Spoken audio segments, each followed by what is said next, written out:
Alright, teman-teman, kita mulai kelas pada hari ini dengan membaca basmalah bersama. Bismillahirrahmanirrahim. Oke, selamat datang kembali di Ketus kali ini.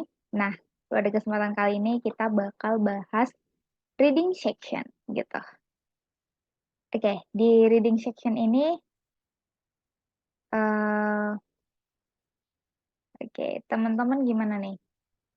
Menurut teman-teman reading section kali ini susah apa enggak?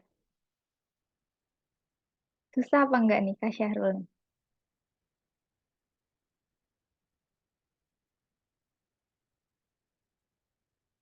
Apakah kemarin Kak Syahrul udah ngerjain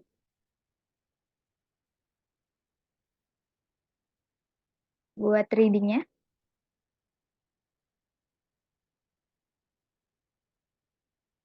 Oke, Kak Syahrul sepertinya off mikrofonnya. Oke, kalau gitu kita lanjut aja. Saya share screen dulu ya.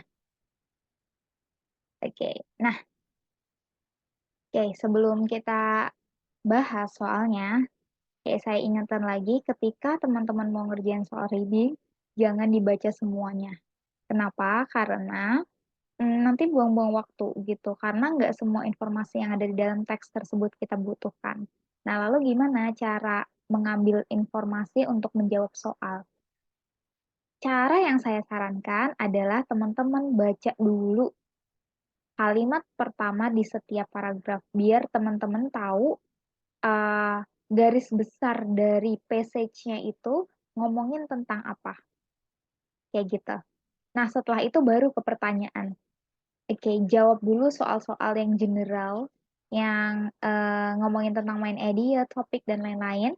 Oke, kemudian baru ke yang spesifik. Kalau yang spesifik caranya di mana? Gimana? Cari keywordnya sesuai dengan yang ada di soal. Contoh, line 5, line 10, kayak gitu. Cari di line tersebut. Atau bisa juga dengan membaca informasinya secara berurutan. Jadi soal reading itu pasti berurutan teman-teman dari informasi yang di atas itu yang ditanyakan ke informasi yang ke bawah gitu. Jadi berurutan. Kemungkinan buat apa ya, informasinya itu ada yang di atas, ada yang di passage bagian atas, ada yang di passage bagian bawah, itu kemungkinannya sedikit gitu. Ada sih yang kayak gitu, tapi sedikit gitu ya. Nah, kalau gitu langsung aja kita bahas soalnya satu-satu dari bacaan yang pertama. Bacaan pertama, oke. With Robert Lauren and William Zorach, direct crafting enters into the story of modern sculpture in the United States gitu. Jadi dari si Robert Lawrence sama William Zorach ini metode direct crafting atau ini metode memahat ya, memahat kayak patung memasuki era patung modern di United States gitu. Oke, terus paragraf selanjutnya jadi ini kayak tentang patung gitu ya. Okay, the technique of direct carving was a break with the 19th century tradition in which the making of clay modern considered the creative act and the work was turned over to studio assistant to be cast in plaster or bronze or craft in marble. Oke, ini main panjang. Jadi teknik dari direct carving ini muncul di abad ke-19 yang membuat eh, clay. Clay itu tanah liat ya, tanah liat disadari sebagai bahan apa creative act. Membuat patung dari tanah liat itu disadari sebagai proses yang kreatif, ya, yang and then work turn over to studio assistant. Kemudian diberikan ke asisten studio to be cast in plaster on bronze or craft marble untuk diberi uh, lapisan kayak gitu. Lapisan bisa dari perunggu atau gips atau dari marble kayak gitu. Oke, kemudian selanjutnya with the turn of century craft movement and the discovery of non-traditional source of inspiration such as wooden African figures and masks, there arose a new urge to hands-on personal execution of art and an interaction with the medium. Okay, so dengan berkembangnya kerajinan ini, dan penemuan dari inspirasi yang non-tradisional gitu, seperti wooden African figure. Jadi kayak orang Amerika, figurnya orang Amerika yang terbuat dari kayu dan masker gitu. There arose a new urge to hands-on personal execution of art and interaction with the medium. Nah, itu membuat pemicunya dari interaksi atau hubungan antara seni itu dengan medianya gitu. Okay, the next paragraph. Born in France, Robert Laurent was a prodigy who received his education in the United States. Gitu. Jadi lahir di France gitu. Robert Laurent beruntung karena menerima pendidikannya di United States dia.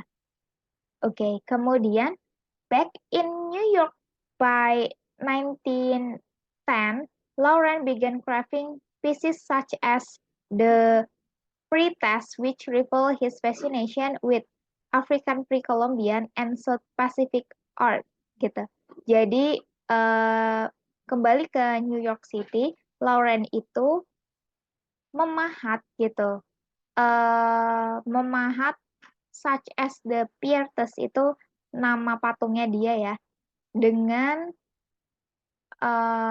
menandai kalau dia itu tertarik dengan orang-orang Afrika di zaman pre-Columbian dan di South Pacific kayak gitu. Jadi dia tertarik dengan artnya orang-orang di Afrika kayak gitu.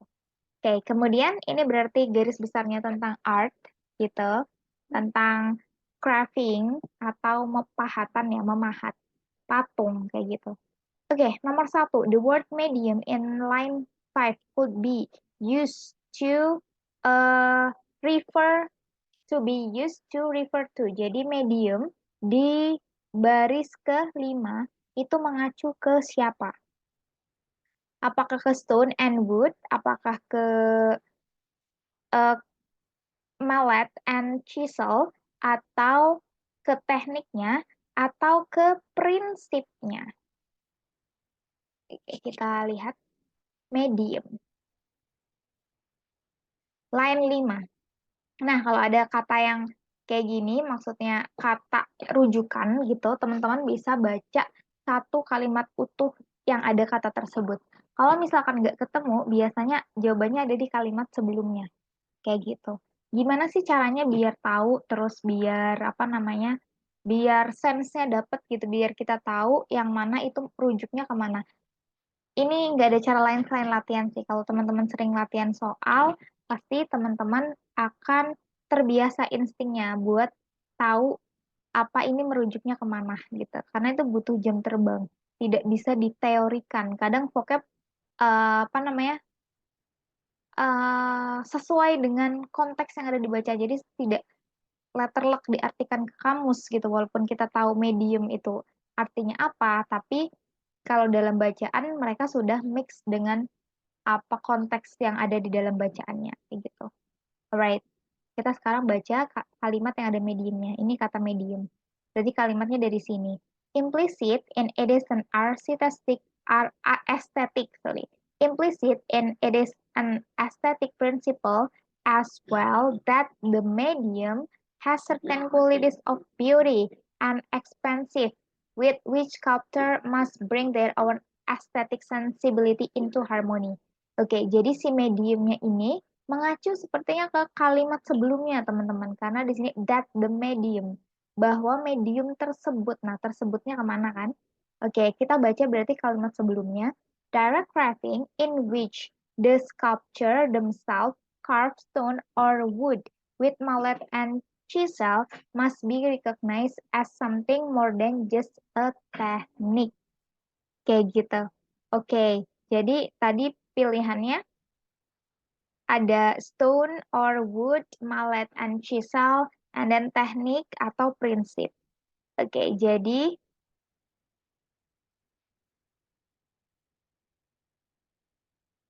mengacunya ke mana nih kira-kira teman-teman?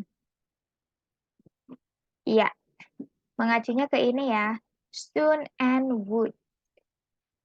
Mengacunya ke stone and wood. Jadi, that medium, media tersebut, ya, nah medianya media apa yang dipakai?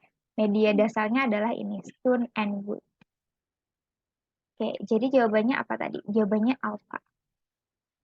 Oke, sekarang ke nomor 2. What is the one of fundamental principle of direct graving?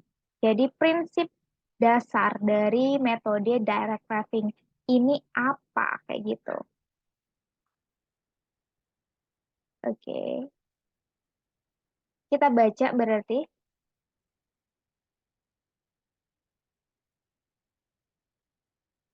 Oke, kita baca kalimat selanjutnya. Tadi kita udah baca sampai yang medium ini ya. Oke, ini for example, sometimes the shape uh, thinning in a piece of stone of wood suggests perhaps even directed not only the ultimate form but even the subject matter.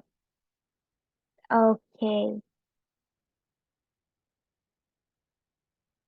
Nah, kalau dilihat dari paragraf pertama ya teman-teman, coba kita lihat yang ada kaitannya dari jawaban ini dengan paragraf pertama. Yang E, patung harus dikerjakan oleh asisten yang bertalenta. Apakah tadi paragraf 1 ngomongin asisten? Tidak, gitu.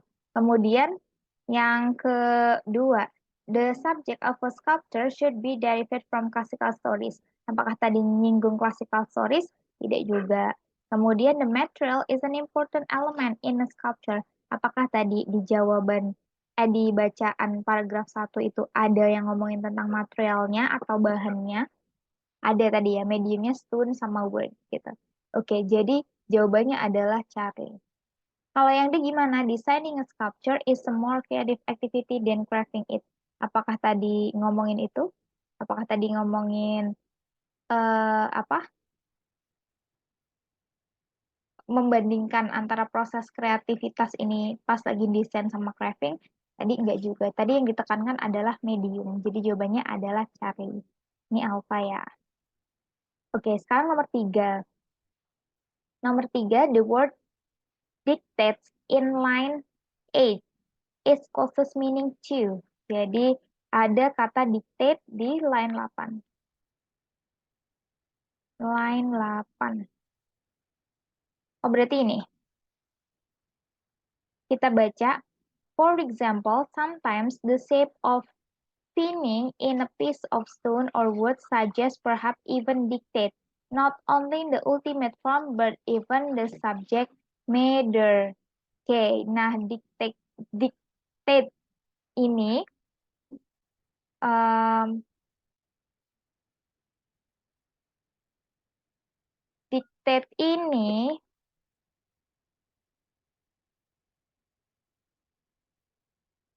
oke, kita pahamin lagi. Tidak hanya untuk contohnya, sebagai contoh, kadang bentuk dari si batu dan kayu ini, oke, menganjurkan atau bahkan menentukan not only tidak hanya bentuknya, tapi subjeknya atau hal yang bakal diukir gitu, hal yang mau digambarkan. Oke, jadi ini ya teman-teman, dictate ini ternyata ada sinonimnya nih. Suggest gitu. Suggest and dictate. Kita lihat yang mendekati. Apakah dikte membaca atau menentukan atau termasuk atau record. Nah, kalau teman-teman bingung kayak gini, teman-teman bisa pakai metode substitusi, teman-teman. Substitusi itu bisa di kata tersebut dimasukkan ke kalimat dengan kata yang diganti ini. Jadi si dictate-nya diganti dengan kata ini.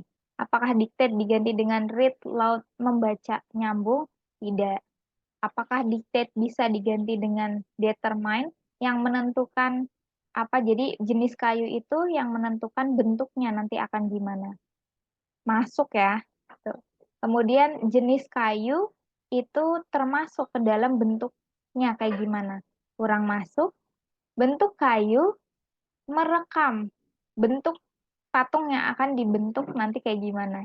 Oke, kurang tepat juga. Ini agak, memang artinya agak, apa namanya, agak susah gitu ya mengartikannya.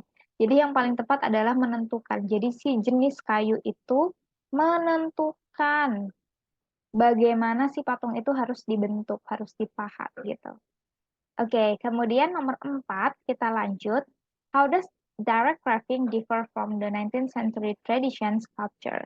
Gitu. Bagaimana si metode ini berbeda dari metode yang ada di abad ke-19. Oke, kayaknya ini jawabannya ada di paragraf 2. Kita baca paragraf 2 dulu ya. Nomor 4. Nah, ini tadi yang ada di paragraf 2 benar. Jadi dia, oke, oke. Dia, apa namanya, the direct carving was a break gitu. Pemutus hubungan yang karya-karya yang ada di abad ke-19 gitu. Dengan membuat tadi lempung yang disadari sebagai creative act dan kerjanya itu nanti dibantu oleh asisten di studio. Kemudian si patungnya itu nanti ditambahin perunggu, dilapisi perunggu atau gift atau marble. Jadi kita coba lihat mana yang paling sesuai. Sculpture are professionally involved the crafting of a piece. Patung itu personalis secara personal gitu, termasuk crafting memahat banyak bagian. Oke. Kemudian sculpture find their inspiration in, oke, patung itu nemu inspirasinya dari non klasikal. Jadi dari sumber yang tidak klasik. Sculpture have replaced the mallet and chisel with other tools. Jadi patung mengganti bahannya dari si marmer sama si sorry, sculpture atau patung diganti oleh palu, mematung itu diganti oleh palu sama pahatan dengan benda lain gitu. Maksudnya si mematung ini udah nggak pakai palu lagi atau pahatan lagi, tapi diganti benda lain. Kemudian sculpture receive more formal training, membutuhkan formal training. Oke. Jadi yang mendekati yang mana teman-teman? Oke, betul. Yang mendekati itu A. Jadi dia eh, stepnya banyak ya. Buat memahat ini berarti stepnya banyak gitu. Oke, nomor 5. The word witnesses line 23 is the closest meaning to. Gitu. The word witnesses. Kayaknya kalau witnesses ini kayak agak mudah ya artinya ya. Witnesses. Oke, apakah menginfluensi, mempengaruhi, belajar, memvalidasi, atau mengamati? Yang paling mendekati adalah mengamati. Kayaknya kalau ini rada mudah tanpa harus melihat soalnya lagi. Bacaannya lagi maksudnya. Oke, kemudian nomor 6. Where did Robert Lauren learn the curve? Nah, di mana si Robert ini belajar tentang memahat? Oke. Tadi sudah disebutkan di paragraf, nah ini nih, education. Dia menerima education di United States gitu.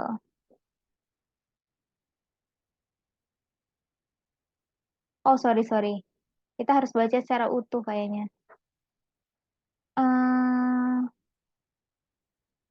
Oke, kita coba masuk paragraf berikutnya ya, teman-teman. Ini, kalimat berikutnya, sorry. Even as an early 1980 and 1990 and 1890, non-conformist European artists were attempting direct graving. By the second decade of the 20th century, Americans Laurent and Zoran most notably had adapted their primary working. Nah, bronze in France, dia belajar nih. Robert Laurent, born in France, Robert Laurent was a prodigy who received his education in United States. Dia mengenyam pendidikan di United States. Kemudian, and then he was sent to Paris and appreciated to an art dealer. And the year that fellow witnesses the birth of Cubism, recovered primitive art and learned the technique of word carving from filmmaker. Jadi dia belajarnya di mana? Ini ada Paris juga.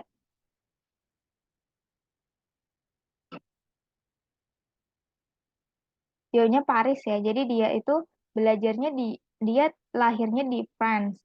Kemudian dia belajarnya di UK. Tapi suatu saat dia delegasikan untuk menghadiri event itu di Paris di mana dia akhirnya belajar tentang memahat itu tadi. Jadi jawabannya adalah delta. Kemudian nomor 7. Nomor 7, the phrase a brick web in line 30 gitu. Is close the meaning to. Jadi frasa a brick web di line 30. Kita lihat. Line 30. Berarti ini.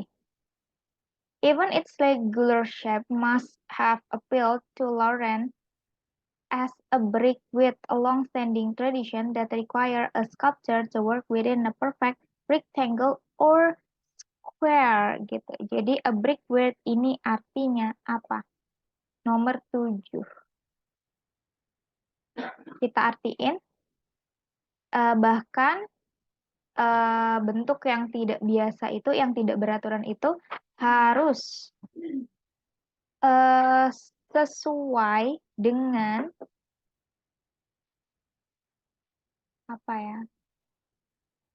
tradisinya yang membutuhkan patung untuk bekerja dengan perfect dengan bentuk yang kotak kayak gitu atau persegi panjang.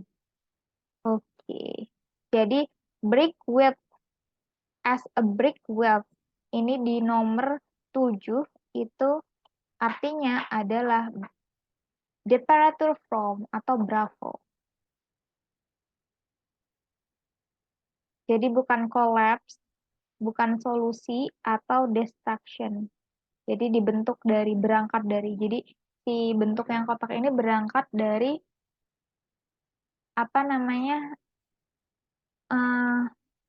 tidak beraturan dulu ya. Tadinya tidak beraturan dulu, kemudian dibentuk menjadi kotak kayak gitu. Atau persegi. Nomor 8. Nomor 8, the piece titled The Priestess has all of the following characteristics except ini judul dari si patungnya punya karakteristik sebagai berikut, kecuali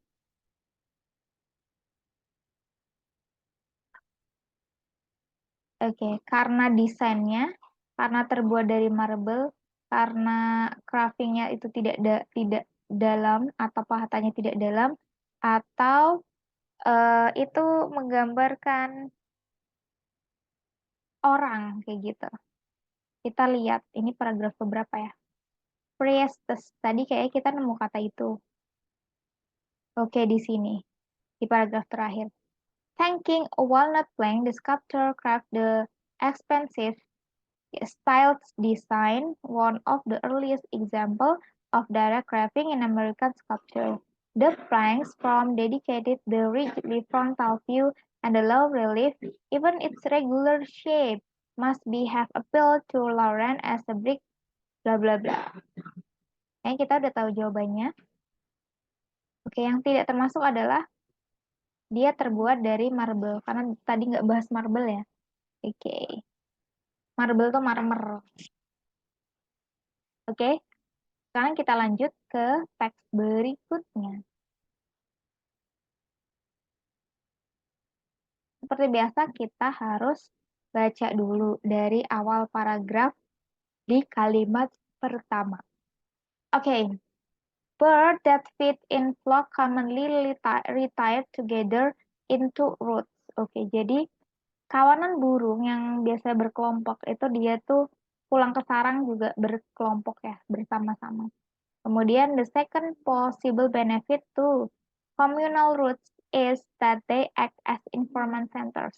Nah, jadi kalau misalkan berkerumunan itu mereka jadi berfungsi sebagai informasi, pusat informasi. Oke. Jadi mungkin saling bersebar informasi gitu ya antara burung-burung itu. Oke, kemudian finally there is safety in numbers at communal roots since there will always be a few birds awake at any given moment to give the alarm. Nah, karena kalau misalkan mereka dalam bahaya, jadi fungsinya sebagai keamanan juga, pasti ada burung yang salah satunya yang bangun, terus kayak alarm buat burung-burung yang lain gitu. Oke. Kemudian kita lihat nomor 9. What does the passage mainly discuss? Nah, ngomongin apa nih passage-nya?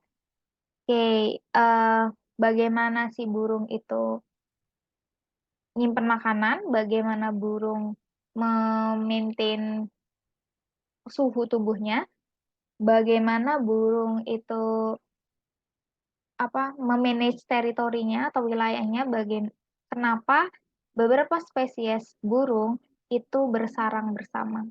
Tadi karena ngomongin sarang ya, jadi yang paling mendekati adalah si D. Kenapa si burung-burung itu bersarang bersama? Oke, kemudian nomor 10, conserve. In line 3 is closest meaning to conserve di sini. Oke, retain, watch, locate, atau share. Conserve itu berarti mempertahankan ya. Berarti yang paling mendekati adalah retain. Gitu. Jadi bukan watch, locate, atau share. Watch melihat, locate itu lokasi, share itu berbagi. Kalau retain mempertahankan. Yang paling mendekati adalah retain. Oke, nomor 10. Ptarmigan keep warm in the winter by. Nah, ini jenis burung ya. Dia tetap hangat pada musim dingin itu ngapain gitu? Dengan apa? Nomor 11. Oke, kita lihat bacaannya. Oke, wait.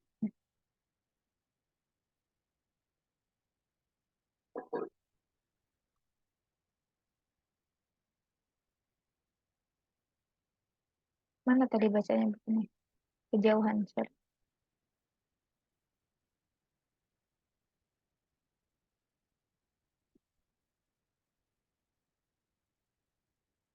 The reason for roosting community are not always obvious, but there are some likely benefits. In winter, nah ada winter nih. Especially, it is important for birds to keep warm at night and conserve precious food reserve. One way to do this is to find sheltered roots. Oke. Jadi dia menemukan sheltered roots atau sarang. Oke. A solitary rooster shelter in the dense vegetarian or enter a cavity. Okay, horned lark dig holes in the ground and petabin burrow into the snowbanks. Nah, ini yang ptarmigan burungnya ini yang kita ditanyain tadi. Oke, burrow into the snowbanks. Maksudnya dia ini ya gali gali salju. Jadi dia ngumpetnya di salju biar tetap hangat. Mana tadi? Oke, berarti kita cari yang jawabannya ada salju-saljunya. Oke, hiding together, ngumpet bersama, bikin eh, bikin sarang di pohon, kemudian berburu vegetasi gitu, atau menggali terowongan di salju. Jadi yang ada salju-saljunya adalah yang delta. Oke, kemudian nomor 12. Nomor 12 itu the word magnified. Nah, magnified itu udah sering. Magnified itu kayak apa namanya? Hmm, apa ya? Menambah fitur gitu ya. Memperbagus kayak gitu ya. Oke. Jadi jawaban yang ini apa? Menyebabkan atau memodifikasi atau mengintensifikasi atau menggabungkan. Kalau nggak yakin kita lihat line nomor 6. Magnify. But the effect of sheltering is magnified by several birds hiding together in the roots as when Swiss brown creep and bluebirds and ants do. Oke, jadi magnified ini berarti yang paling mendekati adalah yang intensified. Tadi soalnya ada burung-burung tuh berkumpul gitu ya pas dingin. Jadi mereka menambah intensifikasinya. Oke, kemudian nomor 13. The author mentioned kinglets in line 9 as an example of bird that. Oke, jadi kinglets itu salah satu eh, contoh dari burung yang titik-titik. Oke, kita lihat kinglet, burung kinglet. Oke,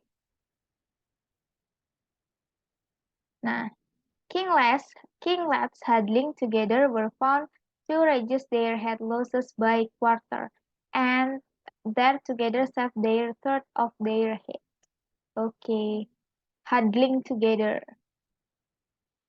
Berarti apa huddling together tuh?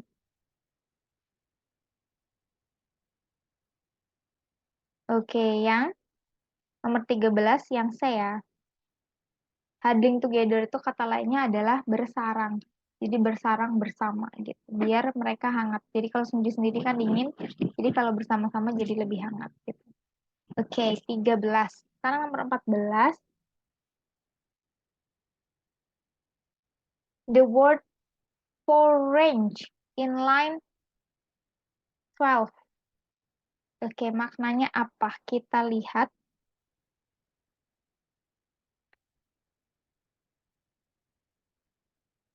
line 14 ya. Hmm, line 12. Ini berarti ini. During the day, parties of birds were spread out. Nah, forage forever. A very large area. Spread out. Oke. Berarti kalau dia keluar sarang, berarti nyari apa? Nyari makan ya. Nyari makan berarti yang tepat adalah yang feed. Tahu makan. Alright, sekarang nomor 15. Which of the following statement about lesser and common kestrels is true? Oke, lesser and common kestrels. Yang benar yang mana? Nomor 15 ya. Coba kita baca dulu.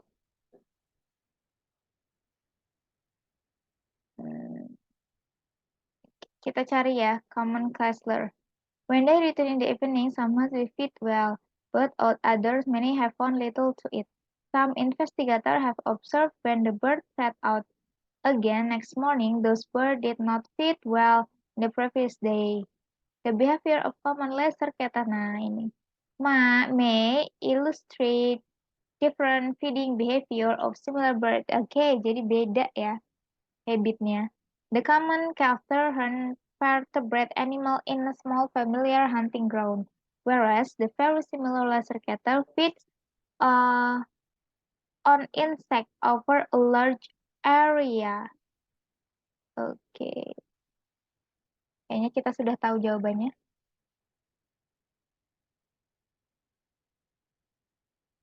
Oke, jadi jawabannya adalah bravo nih. Kelp caser feed sociably, but the common caser does not. Gitu. The lesser kestrel feed sociably, but the common caster does not.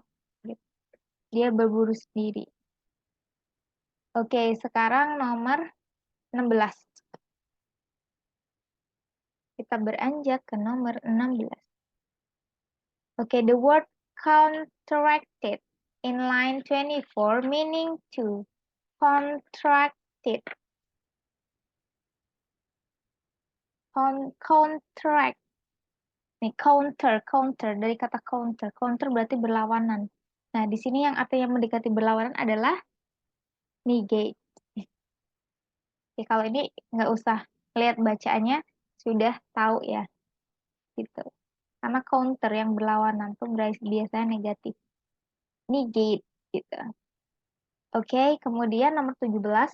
Which of the following is not mentioned in the passage as an advantage derived by birds that huddle together while sleeping? Oke, yang mana dari informasi berikut yang tidak disebutkan di passage tentang keuntungan dari burung yang tidur bersama? Ya, tidurnya bersama-sama. Nomor 17 ya.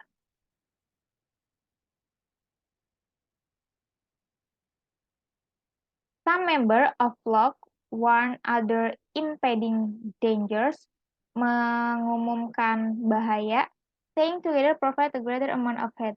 Jadi karena hangat.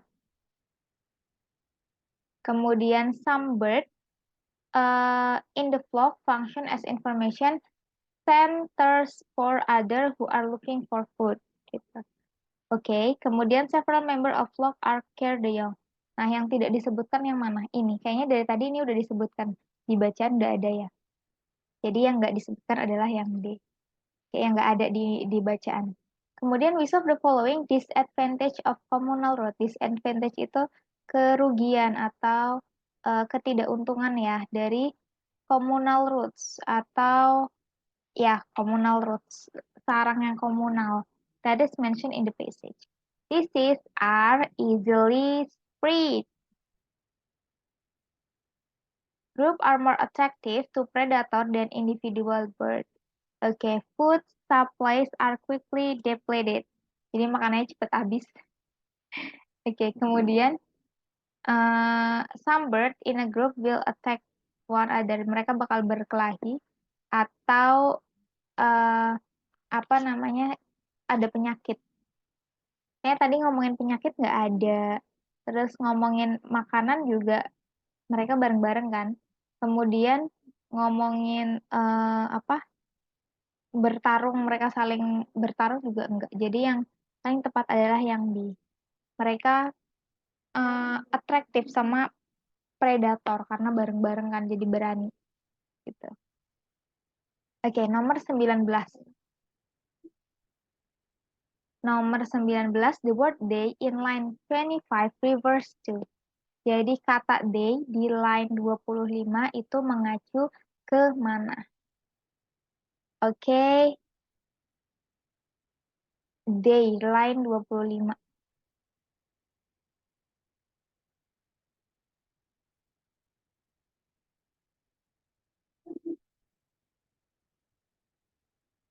Ini dia. Oke. Oke, kita baca dari kalimatnya. But this increased protection is partially counteracted by the fact that mass root attract predator and are especially vulnerable with if they are on the ground. Berarti D-nya mengacu ke ini ya, mass root. Jawabannya adalah Bravo. Oh, ini udah apa namanya teks baru. Oke, teman-teman.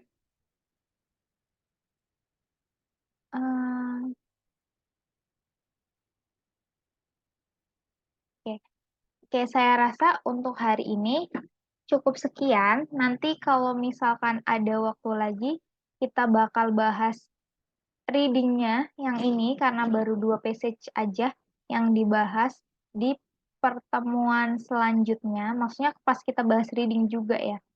Pas kita bahas reading juga nanti sekalian kita bahas lagi gitu. Oke, jadi cukup sekian dulu untuk kelas hari ini. Ada pertanyaan tentang soal hari ini? Alright, kalau nggak ada pertanyaan, kita tutup dulu kelasnya. Okay, thank you for coming to this session. So let's close our class today by reciting Hamdalah together. Alhamdulillahirobbilalamin. Thank you so much teman-teman for coming to this class and I'll see you in the next meeting. Bye.